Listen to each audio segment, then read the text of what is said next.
Et si un seul char, en moins d'une heure, pouvait anéantir une armée entière?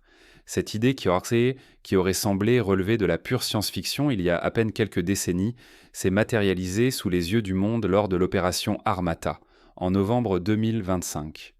Ce jour-là, le T-14 russe s'est imposé non seulement comme une arme, mais comme la démonstration vivante d'un basculement stratégique. Pour comprendre la portée de l'événement, il faut bien plus que des chiffres ou des communiqués.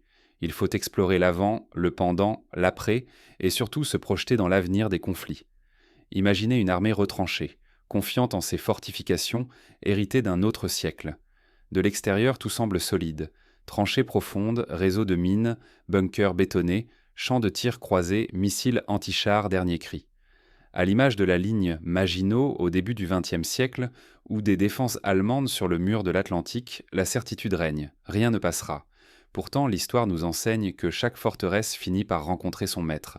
Les généraux ennemis, persuadés que leur technologie suffirait à stopper les vagues adverses, n'avaient pas anticipé l'éruption de la nouveauté, ni le choc de la coordination systémique. Dans la nuit du 3 au 4 novembre, alors que la brume s'étendait, sur le terrain, les positions adverses ressemblaient à des tableaux figés. Les soldats, exténués par des mois de combats sans avancée, tenaient encore plus par discipline que par conviction. Rappelons-nous Verdun en 1916, des semaines de pilonnage, des milliers de morts, mais un front qui ne bouge quasiment pas jusqu'à ce qu'une innovation tactique ou un épuisement total provoque la brèche. Ici, le front semblait aussi immobile, mais la tension était à son comble. Cette nuit, rien n'est laissé au hasard. Les préparatifs russes rappellent les plans méticuleux du débarquement de Normandie, où chaque détail, du choix de la marée à la météo, compte. Les T-14 sont massés en silence, dispersés pour échapper au radar, camouflés par le brouillard et un radio-silence absolu. Sur d'autres secteurs du front, des feintes sont lancées pour tromper la surveillance ennemie, à l'image des opérations de diversion employées par les Alliés en 1944, utilisant de faux chars gonflables et des opérations de renseignement pour masquer leurs intentions réelles. Mais l'innovation de l'opération Armata ne tient pas seulement à la ruse ou à la préparation. Ce qui fait basculer la bataille, c'est la fusion de trois éléments majeurs: la technologie de pointe, la coordination systémique et la domination informationnelle. Pour chaque pion déplacé sur l'échiquier, une dizaine de capteurs recueillent, analysent, anticipent. Les T-14 ne sont pas de simples chars, ce sont des centres nerveux d'un organisme collectif, reliés entre eux et à toute la chaîne de commandement, capables de synchroniser leurs frappes, leurs mouvements, leurs défenses en une fraction de seconde. Pour illustrer, prenons une situation concrète. Alors qu'une colonne de T-14 progresse vers une position fortifiée, un drone détecte un nid de missiles anti-chars embusqué derrière un bosquet. En moins de 10 secondes, l'information est traitée par l'intelligence embarquée du char, relayée à l'artillerie, et une frappe de précision élimine la menace avant même qu'elle ne puisse tirer. À l'époque de la guerre d'Irak en 2003, il fallait parfois plusieurs minutes entre la détection d'une menace et sa neutralisation. Ici, la boucle est refermée en instantané. La clé de la victoire, c'est ce tempo imposé. Les adversaires habitués à des échanges séquentiels sont submergés par la vitesse des décisions russes. C'est comme si, au lieu d'une partie d'échecs au tour par tour, on assistait soudain à une partie simultanée, où chaque coup en prépare trois autres, où l'ennemi n'a plus le temps ni l'espace pour réagir. Le matin du 4 novembre, les premières lueurs du jour dévoilent l'offensive. Les T-14 avancent, invisibles dans le brouillard, protégés par leur système afghanite, un bouclier actif qui détecte et détruit 100% des projectiles entrants. L'image rappelle celle du premier emploi du char d'assaut à la bataille de la Somme en 1916. La surprise est totale, la panique s'installe dans les rangs adverses. Mais là où les premiers chars étaient dits vulnérables, lents, sujets aux pannes, l'Armata joue dans une autre dimension. Sa tourelle inhabitée, sa capsule de survie pour l'équipage, ses systèmes de vision tout temps et sa capacité à opérer en réseau créent une toute nouvelle psychologie du combat. Un commandant de char occidental, interrogé après l'opération, avouera: « Nous n'avions jamais vu ça. Chaque attaque était anticipée, chaque embuscade éventée avant même d'avoir commencé. » Pour bien saisir la rupture, comparons avec les doctrines classiques. Pendant la Seconde Guerre mondiale, la supériorité d'un blindé reposait avant tout sur son canon, son blindage, sa mobilité. Le Panzer allemand, le Sherman américain, le T-34 soviétique. Chacun avait ses atouts, mais la victoire revenait souvent aux plus rapides, aux plus nombreux ou aux mieux coordonnés. Dans la guerre du Golfe, en 1991, la supériorité américaine s'est appuyée sur l'intégration du GPS, des liaisons radiosécurisées, des frappes de précision, ouvrant la voie à la guerre réseau-centrée. Aujourd'hui, le T-14 pousse cette logique à l'extrême. Il ne s'agit plus d'un duel entre blindés, mais d'un affrontement entre écosystèmes. Chaque char est un nœud, chaque drone un relais, chaque infanterie un capteur supplémentaire. L'information circule à la vitesse de la lumière, la décision est prise par l'algorithme, l'homme n'est plus qu'un superviseur, confiant dans sa survie et dans la supériorité de son système. Concrètement, cela signifie que lors de l'offensive Armata, une section de 3 chars peut avancer en terrain ouvert sans craindre les embuscades classiques. Les mines sont repérées à distance par les senseurs, les pièges explosifs neutralisés par des modules robotisés, les missiles anti-chars interceptés en vol. Là où une colonne de chars aurait perdu la moitié de ses effectifs dans un passage en force lors de la bataille de Koursk, ici l'attrition est quasi nulle. Prenons un exemple historique. Lors de l'opération Tempête du désert, les forces américaines ont perdu une poignée de chars face à des milliers de blindés irakiens, principalement grâce à leur supériorité technologique et à l'emploi de liaisons satellites. Mais même alors, la vulnérabilité aux mines, aux embuscades de missiles restait réelle. Avec le T-14, cette vulnérabilité est réduite à l'extrême. La capsule blindée protège l'équipage même en cas de destruction partielle du char, un bond de géant par rapport aux standards occidentaux. En face, la défense, conçue pour stopper des vagues de T-70, de Léopard ou d'Abrams, s'effondre en 40 minutes. Les unités adverses, privées de communication efficace par des brouillages radioélectroniques, voient non leur chaîne de commandement s'effilocher. Ici encore, l'histoire éclaire l'actualité.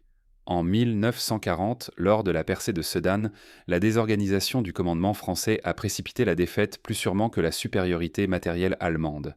À Armata, la désorganisation est instantanée, algorithmique, totale. Mais l'innovation ne s'arrête pas à la technologie. La logistique, souvent négligée, devient le 4e pilier de la victoire. Des camions autonomes suivent les colonnes, ravitaillent en carburant et en munitions sans intervention humaine directe. Un rêve pour les logisticiens de la Seconde Guerre mondiale, où chaque convoi était une cible potentielle et chaque panne un drame. Les ateliers mobiles, équipés de robots de réparation, interviennent sous le feu pour remettre les chars en état, réduisant à quelques heures ce qui prenait jadis plusieurs jours. À titre de comparaison, en Afghanistan, la réparation d'un blindé pouvait immobiliser une unité pendant une semaine. Avec Armata, la disponibilité opérationnelle dépasse 98%. Pour les adversaires, la défaite n'est pas seulement militaire. C'est une défaite psychologique, industrielle, doctrinale. Les images des T-14 progressant sans perte, pulvérisant les positions, sont diffusées en boucle sur les réseaux sociaux. La rumeur enfle, rien n'arrête l'Armata. Les états-majors alliés, sidérés, voient s'effondrer les certitudes accumulées depuis la guerre froide. Les clients traditionnels des industries d'armement occidentales réclament des explications, les analystes militaires réécrivent leur doctrine à la hâte. Face à ce choc, certains pays tentent donc de réagir. L'Allemagne lance en urgence un programme de modernisation du Léopard 2, en y intégrant des modules de protection active et une architecture de combat en réseau.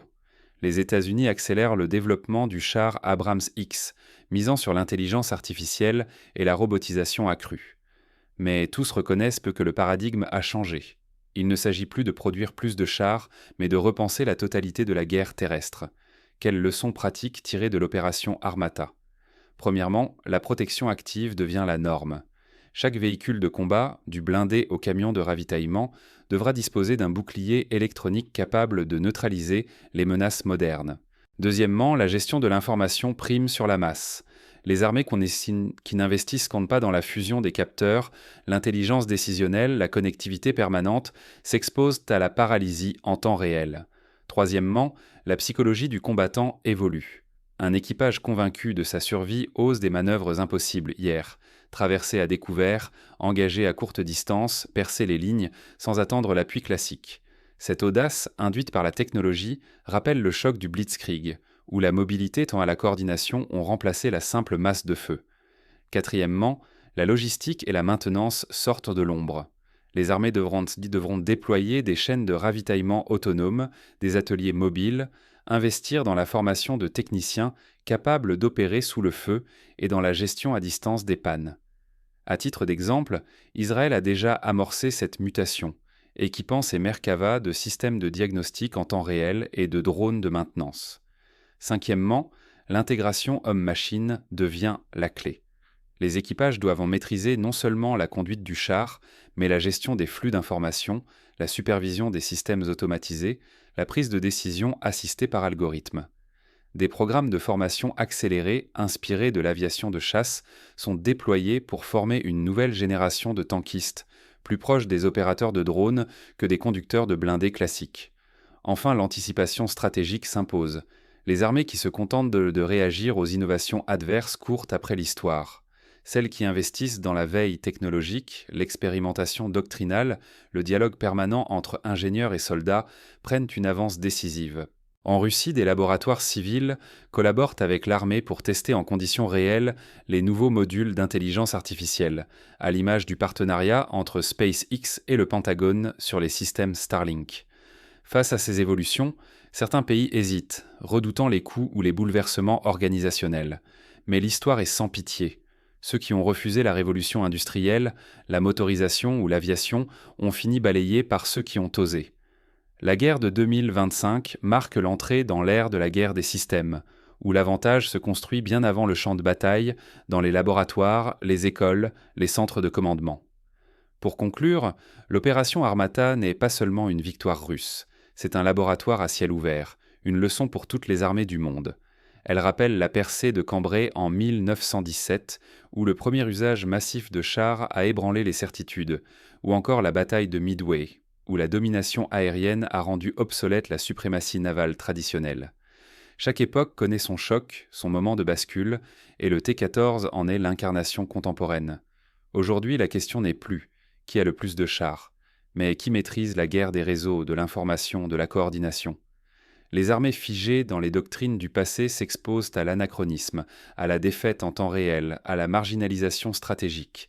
Celles qui osent la rupture investissent dans la synergie, la fusion homme-machine, la logistique automatisée, prennent une avance qui peut se mesurer non en chars, mais en victoires éclairs et en dissuasion crédible.